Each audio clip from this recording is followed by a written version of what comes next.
Waiter, bill. Pakikunin ko lang po, sir. Teka lang. Tama ba yung narinig ko? Tinawag mo akong sir?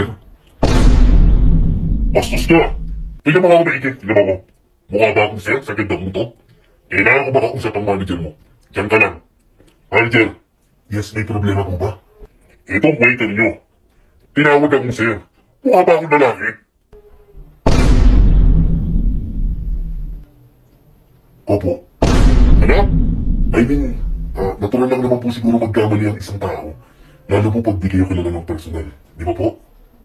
So kinakampihan mo tong waiter mo? Ay, hindi naman po sa ganun. Pero alam niyo po, pwede naman po talaga kayo magdamit pang babae. Umasta na babae, gusto niyo maging babae, okay lang po yan.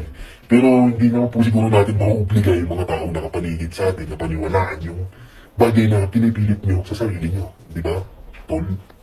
Oh my God, hindi ako makapaniwala. Ganito kayo sa restaurant nyo? Ipopost ko tong restaurant na to at lahat kayo malilito.